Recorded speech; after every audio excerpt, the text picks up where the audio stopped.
Barry Devereux joined McCann Fitzgerald in 1998 as a partner and became managing partner in 2015. He has a wide-ranging domestic and international transactional experience, gained over 25 years in Dublin, London and Singapore, 10 years of which was with the global law firm Clifford Chance.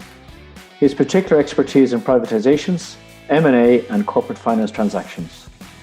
Barry previously headed the firm's corporate finance group, leading a team of 25 lawyers engaged in high-level M&A and equity capital market deals, including many of Ireland's most significant corporate transactions. Barry, you're very welcome to the show today. Thanks, Jim. It's lovely to talk to you on this cold Saturday evening in January. How are you? Very good, thanks. Very good, thanks. So, right, listen, I know it's Saturday. You'll be very kind to give us your time, and I'm sure the listeners are going to be interested in what you're going to say. Do you maybe just kick off by just sharing an overview of your career to date? Maybe share some of the highs and lows. What are you most proud of? Okay, that's okay. How long have you got, Jim? Okay, no, I tell you what, my obviously I'm a solicitor, but my career began actually, as it happens, in Los Angeles in 1985. I spent 6 months working with an Irish-American lawyer working in medical malpractice. So I did 6 months of that, came back to Ireland, became an apprentice solicitor, as they were called then, trained in Dublin. It was the late 1980s. There were very few jobs around. So when I qualified as a solicitor, I packed my bags and literally got on the boat to London and worked in London for about 7 years. And I'm giving you a pretty quick tour here, Jim, so I won't delay. Then a great opportunity came my way to go to the Far East. So I got a job in Singapore for 3 years. So altogether, I had 10 years abroad, and I came back, in the late 1990s, back to Dublin and joined McCann Fitzgerald law firm, and that's where I am ever since. 23 years later. So that's a quick overview, Jim, tour of the legal career of Barry Devereux. Lots of highs and lows in there. Lots of middles as well. You asked earlier, what am I most proud of, and I would say, Jim, that integrity is a big thing for me. Doing the right thing. So my parents told me when I was a kid, right from wrong, and there are plenty of opportunities in life to be pushed onto the wrong course. So I would say in my 32 or 33 years as a lawyer, I always backed myself and I stuck with my principles. And there were plenty of times where you're challenged and it would be easy to do something different. But I think integrity is a big thing, and I'm proud of the fact that it has always been one of my guiding principles to do the right thing, even if it means short-term losses. You could lose a client over doing the right thing. But I think if you believe in yourself and believe in your own, person, and the fact that integrity matters a great deal, particularly as a lawyer. So I'm really proud that despite challenges in Dublin, London, Singapore, but I always feel I've done the right thing. I don't recollect any time when I did something that I shouldn't do. And there are always those kind of pitfalls for lawyers to fall into. And when you went to Singapore, I'm curious, what were you like as a person, and how did you grow just as a person? The legal bits I kind of get. I'm just curious, that new experience, very different world. And then when you came back, what did you learn? What did you take away? Well, when I went to Singapore, Jim, I was with a big law firm, and they wanted me to set up a new practice in Southeast Asia, and the firm had no experience in that particular sector. So I literally ended up on a clean desk with, back then, a telephone directory. There was no computers in 1995 in Singapore. It was literally hard to believe there was no computers there. But so it was. What did I learn about myself? I thought, I have to get out and win business. I have to actually ring up people that I don't know and persuade them to meet me. And then when I meet them, persuade them to give us some work. And I had no idea, I had no training in this. And I kind of fell back to first principles, which is most Irish people that I know anyway have a good personality. We're talkative, we're amiable. And I backed myself. I came out of an office in London where the work was on your desk. You didn't have to find it, to a situation where you're in a strange part of the world. Irish lawyer working in Indonesia or Malaysia or Vietnam. It's a long way from home, but what I do learn is that what I did learn was that again, personality matters a great deal, and believing in yourself and investing. I think I learned, Jim, from a very young age, when forgetting a legal career. The first job I ever had was working in the bog in the Midlands. I'm from Portarlington in County Laois, and I started work there at 15. And it was pretty hard manual labour, but you got paid according to, there's a thing called piece rate, which I'd never heard before, but you basically get paid what you do. So you could come out and do very little, and then a week later the check you'd get would be quite small. But I learned, the more you do, the more hard work you put in, the more you get out of it. And from a very early stage, I kind of thought, there's a lesson.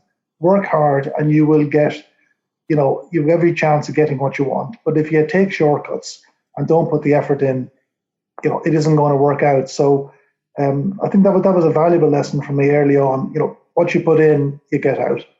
You hire quite a lot of people in your firm, McCann Fitzgerald. You're about 620, 30 people, I think. Yeah. When you're looking at people at all levels, that you'll be graduate intake, and then obviously you've got people that maybe similar to yourself when you return from the UK and similar people on that career travel. What are you looking for in the person, the human? Not the legal skills, the human. Yeah, that's a good point, Jim, because we see, like, we might have 800 applications for 20 places, right? So you have a 1 in 40 chance of getting through that. So the people that we look at, we assume a level of intelligence and academic ability, because what we do isn't hugely complicated, but you do need, you need to be smart enough to do it. You're probably wondering, why am I doing it then, Jim? But anyway, and so you need a level of intelligence. But what, to me, as equally important as that is the personal side. So if I don't see drive, energy, commitment, enthusiasm, I'd far prefer to have an average person with tremendous energy and enthusiasm and commitment than someone who's really smart, who is apathetic and doesn't care. So what I look for is someone that has drive, who has ambition, who want to go places and will do what it takes to get there. And to me, that isn't always present in people we interview. And to me, I put a high value on that level of, I want someone that's really going to do what it takes and will run through a brick wall if they have to for you. That kind of commitment I look for. Okay. And through your own career, did you have mentors? I mean, did you have mentors through various parts of your career? Or as you look back, would you like to have mentors? Have you any thoughts around that? I was never taken under the wing of anyone who said, right, you're my protege, you're my experiment, I'm going to turn you into a great lawyer. But there were people over my career in Dublin, London, and Singapore where I worked with people that I admired. They were my boss. And what I find is from each of them, I learned something. You copy things from people that you think are good. And it may not all be in one person. In fact, it usually isn't. So you pick up things from one person, and before you know it, you've adopted traits. You don't consciously say, I'm going to copy this person. But you realize years later, gosh, Neil Harvey or Jeremy Brownlow would have done that sort of thing. So no mentors as such, Jim. And I think mentoring is important because, there's a lot of options out there. And, the world is a complicated place. It's a very complicated place. And it's a fast-moving place. So I think mentoring is something that we do in McCann's now. And I mentor one of the solicitors, and I talked to her. I was meeting her last year when we were allowed to meet, but now we talk on the phone every few months. And the idea isn't to tell someone what to do, but to find out what they want and give them some lessons that you've learned in life. But sometimes lessons take time to learn, and there are things I suppose you wish you knew earlier. But I think the best way of learning is to do it and find out what works.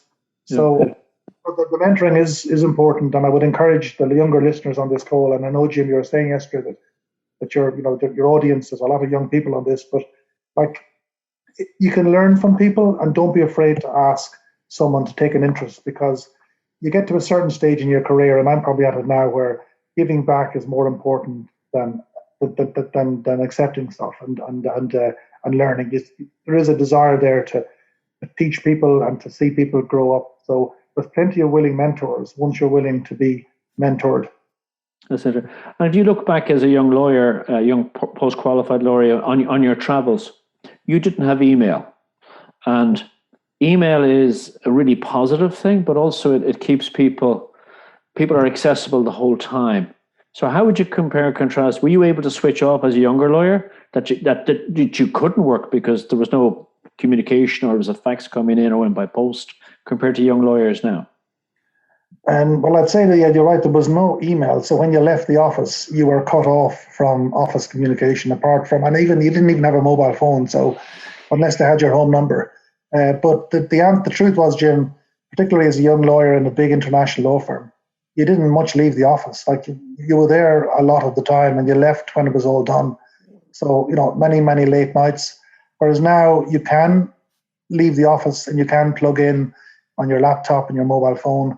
And I think, I see now the government's talking about bringing in legislation about kind of cutting off time where people are forbidden from contacting people. And I think it's a good thing because, the world that we're in now is very different than the world you and I grew up in. It's much faster. The pace is a lot quicker. The issues are more complex and you never switch off. And people do need to switch off. But, we all have the phone beside us, the laptop. You're constantly looking for messages. And I think it requires a bit of discipline because if you don't switch off, eventually you'll wear yourself out. We're humans, we're not automatons, we're not robots. So, it is important that people take time out. And I think working from home now, one of the issues we're hearing about is, you go in for your dinner and the laptop is still on in the other room and you go past it an hour later and you think, I'll just look at my emails and there's another 10 and you stay and deal with those. And before you know it, it's 9:30, 10 o'clock. So, I think it's about quality, not quantity of output. So it's not about doing all the long hours and working all the hours. You do need to recreate the energy, and I think you can work day and night, but you'll eventually wear yourself out. Yeah, to me, Jim, I'd say to any young person listening, energy is key. You can recreate energy. You can't make more time. You can make more energy. So getting out for some air, eating the right food, getting asleep and switching off, literally switching off work and saying, this is my time, you'll last longer and you'll do better and your inputs will be qualitatively better than someone who just sits there the whole day just plodding away. So, if you didn't become a lawyer, looking back now, is there anything else you'd like to have done? Well, Jim, you and I ski together, and I know you think I'd like to be a ski instructor, but I'm not good enough, and I don't think I'd ever be good enough. But yeah, to be honest, I look at golfers and think I'd love to be a professional golfer. And today I was out walking, and I was walking past Porrick Harrington's house, and he doesn't live too far away from where I am. And I looked in, and there's no lights on, and I realised he's in Dubai playing golf. So you can fantasize about, imagine being a professional golfer. For 40 weeks of the year, these are spent in other parts of the world. Time to make the cut. So it's not like I wanted to be an engineer, Jim, when I was growing up. I was in school. I don't know why, but I had a fascination with engineering, building bridges, that sort of stuff. And my mother luckily persuaded me that she said, you're not so hot at the maths, but you're pretty good at the arguments and the verbal reasoning. So my mum persuaded me, Jim, to change my career choice to law, and I've never looked back. But I had always wanted, I don't know why, my dad's not an engineer, or my mum, and neither of them are lawyers. But I had this romantic notion that you'd be out in the Middle East and you'd be building dams and big bridges and all that sort of stuff. So what would I do? To be honest, I look back and I think I really like what I do, and there's nothing else that I could have done that I would have liked to have done, which maybe is a bit sad, but I do like what I do. And I think you can romanticize about the faraway hills are always greener. Wouldn't it be great to be a football coach or a manager of a football club? It would be for a while until you got sacked. So I think in everything you do, if you like it, stick with it. And if you don't like it, find something else. And would you think now younger people, because people are working longer, people will live longer, like that 22-year-old today may work till they're 80 in a sense, because the medical science or their quality of life and what they eat and what will expand it. Do you see people having multiple different careers? And with technology thrown in, and since we've gone through the COVID now, or we're in the middle of the COVID, everything's changed and that creates opportunity?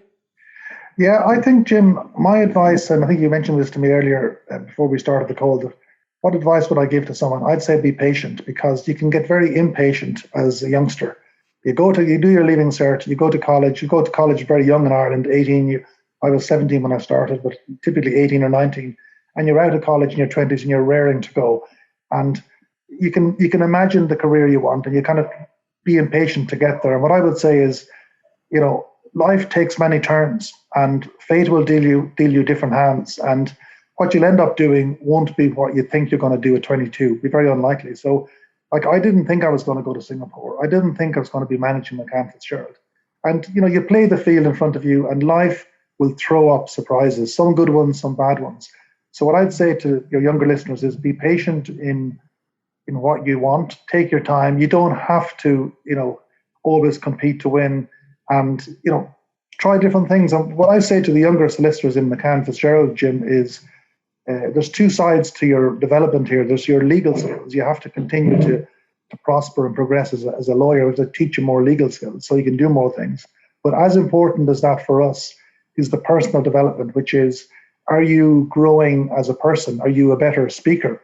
Are you a better negotiator? Can you mentor teams? Are you able to go out and win business? Are you able to network? And so all those things, we spend as much time training our lawyers in the personal skills as the legal skills. And I say to the people, look, when you qualify with us, I hope you stay with us. I hope you spend your career with us. Like, we've had 55 lawyers qualify with us as solicitors in the last 6 months. And I say to each of them, I hope you stay with us. We've invested in you.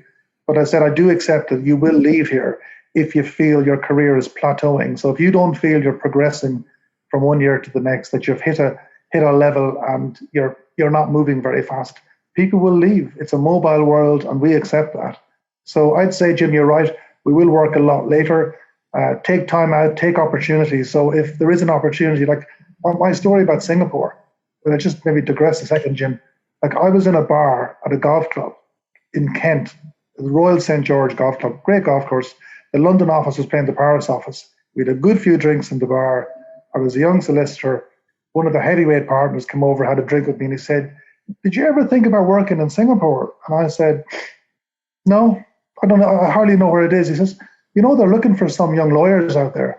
And I said, oh, really? He says, yeah, it's a lovely place. The weather is good, and to travel, and you should think about it. I said, oh, fair enough. I forgot about the conversation. The next day, the head of personnel called me to his office, and he said, so about your move to Singapore.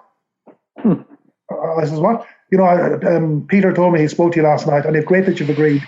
We're flying you and your wife out next week to have a look and book an apartment. So that's how it happened. And I thought I could have said, no, I'm not going. I thought, the other side of the world, oh my gosh, it's all going to be very different. And I just thought this is a wonderful opportunity. So what I'd say to your listeners is, particularly the younger ones, is if opportunities come, I would say grab them and run, because opportunities will pass you by otherwise. And just to share, maybe when you told your wife, Michelle, about that you'd agreed to go to Singapore, how did you broach that conversation? Well, it was funny, Jim. The way Clifford Chance, the law firm, said to me, we understand you're thinking about going to Singapore and that you're going to move there, but rather than force you to go, why don't we send you out for a week to have a look? It's called a look-see. Go and look and see what you think. So I honestly thought that I had an option or a choice. So I said, Michelle, they're giving us a great opportunity to kind of put us out in business class. We're going out and staying in a nice hotel. So we go out so of course we all say, I'm up for this. So we go out to Singapore, great hotel.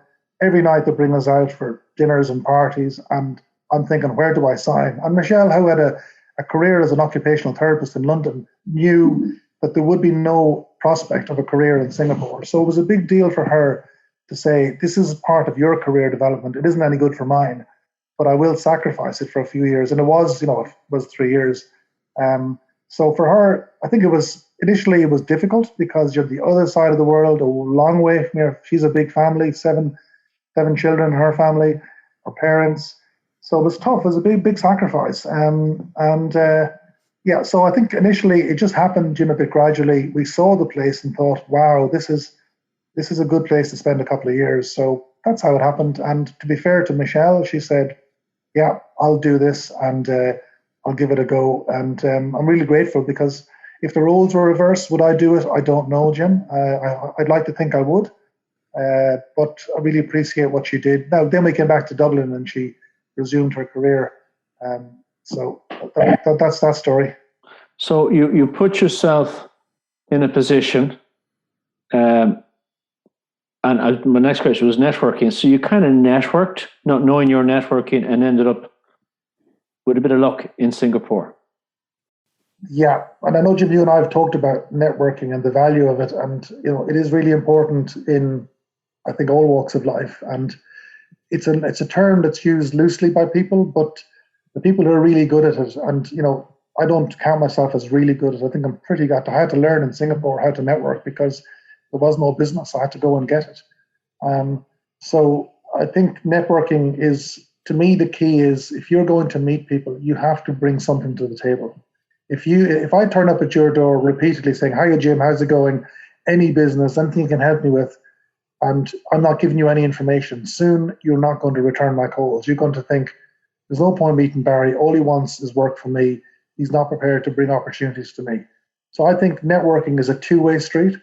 And if you're going into that room to network, you need to look at who's in there and think, what do I want to get from this? And what can I bring them? It's a very competitive market that we're in, particularly the legal one. And if you want to persuade someone to work with you, they've got to feel that you have something else that you can bring to help them prosper their business. And I often see people who go into network and they refuse to share any information. All they want is to suck you dry. And soon enough, people, including me, shut them off. I say, there's no point meeting Jim, because I'll just sit there and he'll bleed me dry and he'll go off and profit from my information, and I'll have gained no advantages. And this will be my 5th time to meet him in 12 months. And after a while, what you tend to do is subconsciously you switch off, and when the call comes in, you're doing something else. So I think networking is important, but it's two-way, and you have to think about, you can't just chance your arm and hope for the best. You have to say, who's in this room? What advantage is there? And how do I persuade them to give me a go? I need to find out something about their business and some ideas that I can bring to them, rather than just saying, can you give me some work? Yeah, it's really interesting. All the people you've met, Barry, and you may not be able to answer this appropriately, are there any kind of clients or business people in the world you've met to say, "Oh my God, that was a really interesting person," and why? And I'm just curious. You don't have to name them. I'm just curious of anyone come to mind. Yeah, I mean, I worked, Jim, with many clients over the years. I've worked with many lawyers. And there was one person in Clifford Chance in London, a partner called Jeremy Brownlow, who was amazingly bright and tremendous lawyer. And watching him in action was fantastic. And, I had huge admiration for him. I learned a lot from him. And, lots of clients too. You see lots of, really good people, without naming people. But, there's some really smart people that you work with that have taken on big challenges in running businesses or whatever they're doing. And so I could name lots, but and what qualities what are the kind of the 3 or 4 qualities that they present that puts them in that bracket? Yeah, that's a good question, Jim. I think it's I really value imagination and creativity. I think the people that are creative are very interesting. So to watch someone create something and watch their mind as you're talking to them, watch the way you can almost see the mind spinning through their eyes as you watch them. And those people who have the ability to see something and grow it many times by just bringing things together and making things happen, to me, is a great skill. So I think creativity, imagination, when I see that in someone, because, a lot of people run businesses and they just have to, they've got to continue to drive that business, and, being able to look around corners and project into the future and see what the new paradigm is going to be. So I think people who are creative and people who make things, I have great admiration for them. Yeah, it's interesting. My last question, Barry, 5 words to describe your career to date? Well, I think, Jim, the clue is in the word to date. I'd say I'm not done just yet. And that's, I suppose, my mantra. I think we're forever young, Jim, you and I. We go back a long way. We've had lots of fun times together. And I think a career, and you touched on it earlier, a career doesn't have to end when you're 60 or 65. And I think, we all have accumulated a lot of, hopefully, wisdom over the years. And I think being able to continue doing that. So to me, my career, 30 years ago, you'd say it's coming to an end. I would say this chapter will be coming to an end in the next couple of years. But I have, lots of energy, and I would like to do lots more. So it ain't over just yet, I suppose, would be where I'm at, Jim. Check in with me in 10 years, and I'll probably have enough of it all. But for now, I think there's plenty more to do, and I'm excited by that prospect. And keeps you young and hungry, I suppose. Barry, listen, I really appreciate your responses, and I'm sure the listeners will. I'd like to thank you very much for joining the Career Scoop. Thank you very much, Barry. Jim, it's been a pleasure, and thank you I enjoyed the company. The time has gone by very quickly. I hope your listeners enjoy it, and as I do enjoy listening to your podcast. I think you're doing a really important job in what you're doing, and particularly, Jim, giving the age profile of your listeners, which you told me about yesterday. I think it makes you realize that there are things we've learned that we can share. And I wish when I was 25, I had someone imparting wisdom. But anyway, good luck with the show, Jim. It's a great success, and you should be proud of that. You're very kind, those words, Barry. Thank you very much. Okay, Jim. Talk to you soon. Bye-bye. Thank you for listening to the Career Scoop, brought to you by Elevate Career Advice and Elevate Executive Selection, Dublin and Bermuda. I'm James Fitzsimons, and I hope you've enjoyed listening. Join us next week for more episodes of the Career Scoop. Thanks for listening. Bye.